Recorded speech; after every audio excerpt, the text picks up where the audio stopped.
Hey everyone, and welcome to this deep dive into some predictions for the Indian stock market Looking at the week ahead? for the week ahead. Yeah. Yeah, that's November 18th to the 22nd. Right. Now, whether you're an investor yourself or just kind of interested in what's going on in the financial world, Mm-hmm. this is the place to be because things are getting pretty interesting Yeah. and a little bit unpredictable this month. We're going to hone in specifically on the Nifty and the Bank Nifty indices, and we've got some really fascinating analysis to dig into. So let's just jump right in. Yeah. This week is shaping up to be a pretty key one, especially if you're keeping an eye on the Nifty. Yeah, I was just noticing that 6-day losing streak, and it even dipped below that 23,550 mark. What's Yeah. happening there? So one thing that's kind of interesting is this pattern called an inverted hammer that popped up on the daily chart. Okay, bye. Imagine if you took a candlestick and flipped it upside down. You've got that long shadow above a tiny body.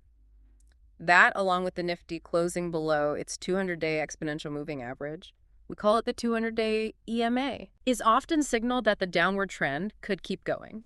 Okay, I get the candlestick image, but what does that EMA actually tell us, though? It sounds pretty technical. So think of it this way. Imagine you're tracking your monthly expenses. Okay. You want to see the average trend, so you calculate the average over the last few months, right? The 200-day EMA, it's basically a line that smooths out the Nifty's price movements over the past 200 days. Mm-hmm. So when the current price drops below that line, Yeah. it can signal a shift towards a more bearish or negative outlook. So it's like we're seeing the Nifty's average spending habits turning a little bit negative. Exactly. That makes sense. And I also saw something about an RSI mentioned in here. What is that all about? Right. The Relative Strength Index, or RSI, is another indicator, but this one measures momentum. Okay, It basically tells us if a stock is potentially overbought or oversold. got it. Think of it like a car speedometer. Okay. So the RSI is currently at 50.69, and the fact that it's trending downwards below that 70 mark adds more evidence to the idea that the Nifty might keep falling. So we've got the inverted hammer, the dip below the 200-day EMA, and a weakening RSI. It's painting a pretty clear picture, isn't it? Yeah. But what are the actual numbers that investors should be looking at? Well, based on the analysis, the key support levels to watch are 23,200 and then 23,000. Okay. Think of these as potential floors where the Nifty might find some buying interest and potentially bounce back. Okay. Now, on the flip side, if we see a rally, the resistance levels to watch are 23,800 and 24,000. Got it. These act more like ceilings where selling pressure might increase. Okay, I'm starting to understand these support and resistance levels. Yeah. It's kind of like a battle between the Yeah. buyers and the sellers pushing the price up and down. Exactly. But there's also something called open interest mentioned here in relation to Nifty options. Can you tell me more about that? Sure. Open interest, or OII, is essentially the number of outstanding options contracts that haven't been settled. It gives us a little glimpse into market sentiment. Right now, there's a lot of OI concentrated at the 23,500 put option. So what does that tell us? Are traders expecting the Nifty to fall even further? It could mean that a put option gives the buyer the right, but not the obligation to sell the Nifty at a certain price. The high OI at 23,500 suggests a lot of traders are betting on, or at least hedging against the Nifty, dropping to that level. Interesting. So there's definitely a bearish sentiment brewing. But on the other hand, there's also significant OI at the 24,000, 24,200 call options. Right. Does that mean some people are still hoping for a rebound? Exactly. A call option gives the buyer the right to buy. That concentration at those higher strike prices indicates some traders believe the Nifty might actually rally. It highlights the uncertainty and the mix of expectations in the market right now. Wow. It's fascinating how these different pieces of the puzzle kind of fit together. We've covered a lot of ground on the Nifty. Now let's shift gears a bit and take a closer look at the Bank Nifty.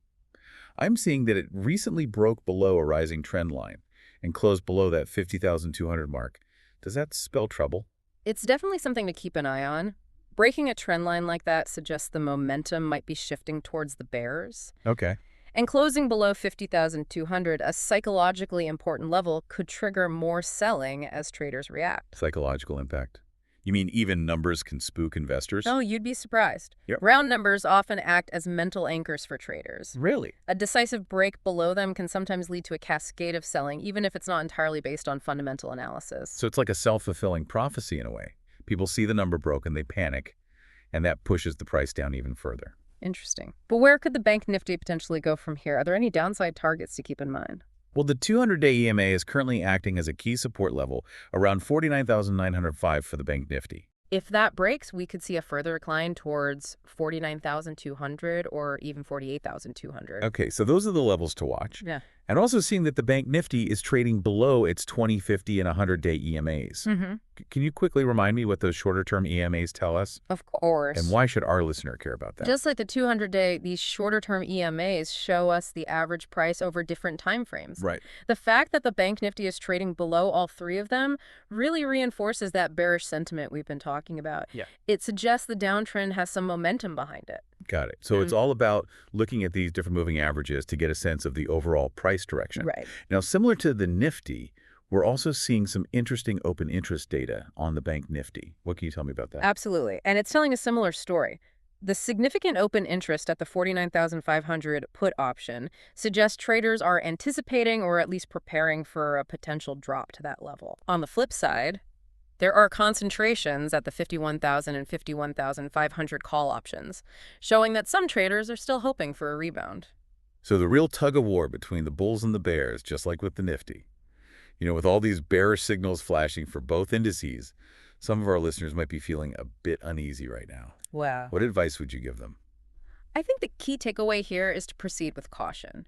The market is inherently volatile, and predictions, while informative, are not guarantees. Right. It's like checking the weather forecast. Yeah. It can give you an idea of what to expect, Mm-hmm. but it's not always 100% accurate. Right. Risk management is absolutely crucial. Right. It's about being prepared for different scenarios, not just hoping for the best. Don't put all your eggs in one basket, as they say. Exactly. And remember, this deep dive is all about giving you the information to make informed decisions, not about giving specific financial advice. So don't just blindly follow these predictions, folks.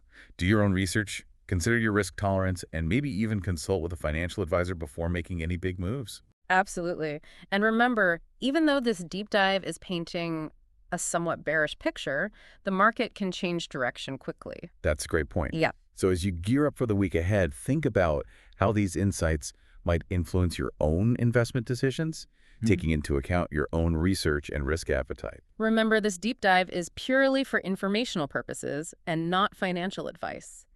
If you're considering making any investment decisions, it's always best to seek guidance from a qualified financial advisor. That's some solid advice.